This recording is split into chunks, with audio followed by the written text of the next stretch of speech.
Hi all of you. Welcome back to Rama Reddy maths academy. ఈరోజైతే eighth ఫిబ్రవరి అవునండి. ఎవరెవరైతే మనకి 2-1 రెగ్యులర్ ఎగ్జామ్స్ రాసారో అండ్ 2-2 సప్లీ కూడా రాసాడు జేఎన్టీయు హైదరాబాద్ వాళ్ళకి, వాళ్ళ రిజల్ట్స్ అనేవి జస్ట్ ఒక 1 అవర్ బ్యాక్ 7:00 నుంచి ఓపెన్ అవుతున్నాయి. మీరు చూసుకోకపోతే గనక చెక్ చేసుకోండి. సర్వర్ కూడా అంత డౌన్ ఏం లేదు. నేను ఓపెన్ చేస్తే ఓపెన్ అవుతుంది. మీరేం టెన్షన్ పడొద్దు. బట్ ఒకటేంటంటే లైట్ అనేది తీసుకోవద్దు ఒకవేళ ఫెయిల్ అయినా. ఈవెన్ 4థ్ ఇయర్స్ అనుకోండి అండ్ కొంచెం ఇప్పటి నుంచి స్టార్ట్ చేయండి. కొన్ని సబ్జెక్ట్‌లకి మాత్రం సబ్జెక్ట్ ఎగ్జామ్షన్ ఉంది. మీ రెగ్యులేషన్‌ని బట్టి దాన్ని కనుక్కోండి. బట్ రెగ్యులర్ స్టూడెంట్స్ ఎవరైతే 2-1 రిజల్ట్స్ వచ్చినంకనే నేను 2-2 క్లాస్‌లకెళ్తా, 2-2 చదువుతా అనేవాళ్ళు 90% అలానే ఉన్నారు. మీరు అలానే ఉండండి. పుణ్యకాలం కాస్త అయిపోతది. కాబట్టి మీరు ఇక నుంచైనా రెగ్యులర్‌గా చదవండి. చాలామంది మెసేజ్‌లయితే వస్తున్నాయి. కాసం 1 లాస్ట్ మినిట్‌లో చదివి ఫెయిల్ అయిన వాళ్ళున్నారు. నాట్ ఓన్లీ కాసం, ఇప్పుడు నెక్స్ట్ డీఎం గూడా ఉంది. మన ఛానెల్‌లో ఎవ్రీథింగ్ డీఎం మీకు కంటెంట్ అవైలబుల్ ఉంది.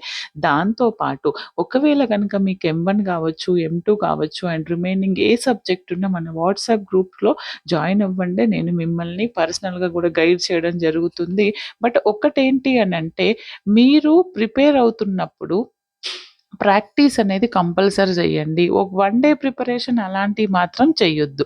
ఎందుకంటే 1 డే ప్రిపరేషన్, 1 అవర్ ప్రిపరేషన్ చేసి మనం బీటెక్ పాస్ అవ్వడం అనేది చాలా కష్టం. కాబట్టి మీరు కంపల్సరీ బాగా చదవండి అండ్ ఎప్పుడు మీరు నెగ్లెక్ట్ చేయొద్దు చదువుని. అండ్ మాకు క్రెడిట్ డిటెన్షన్ లేదు. మేము ఎలా అయినా పాస్ అవుతాం అనేసి ఓవర్ కాన్ఫిడెన్స్ అనేది ఉండొద్దు.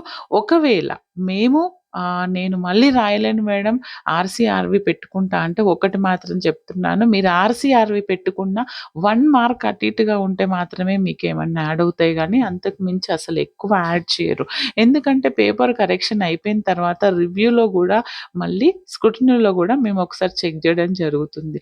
అంత ఫైన్‌గా వచ్చిన తర్వాత మరి కరెక్షన్‌లో తప్పుంది అంటే నువ్వు ఎన్నో పేజెస్ నింపావు. బట్ పర్ఫెక్ట్‌గా చేశావా లేవా అనేది నీకు కాదు ఎగ్జామినర్‌కి మాత్రమే తెలుస్తుంది. కాబట్టి బాగా చదవండి. కోర్ సబ్జెక్ట్‌లను ఎప్పుడు నెగ్లెక్ట్ చేయొద్దు. ఎందుకంటే ఒకవేళ క్రెడిట్ డిటెన్షన్ అనేది నెక్స్ట్ ఇయర్ నుంచి పెట్టారు అనుకోండి, మీరు ఫార్వర్డ్ అవ్వాలి. కాబట్టి 2-1, 2-2, 2-1లో మిగిలిపోయిన సబ్జెక్ట్స్ కావచ్చు అండ్ 2-2 రెగ్యులర్ కావచ్చు. ఎవ్రీ డే చదవండి. మీకేం పని ఉంటది చెప్పండి చదువు తప్ప. కాబట్టి చదువుకు మాత్రమే కేటాయించండి. ఎంటర్‌టైన్‌మెంట్‌కి కాదు. బాగా చదవండి. ఇంకో 2 ఇయర్స్ తర్వాత బాగా ఎంజాయ్ చేద్దురు గానీ ఓకే బేటా. బట్ వీడియోని ప్రతి ఒక్కరికి షేర్ చేయండి. All the very best. మీకు ఫ్లాట్ ఉన్నా, డీఎం ఉన్నా అండ్ ఏటీసీడీ ఉన్నా అండ్ రిమైనింగ్ చాలా కోర్ సబ్జెక్టులు మన దాంట్లో ఉన్నవి. అవి ఫాలో అవ్వండి. వాటితో పాటు మన హింట్స్ అనేవి నేర్చుకోండి బేటా. All the very best.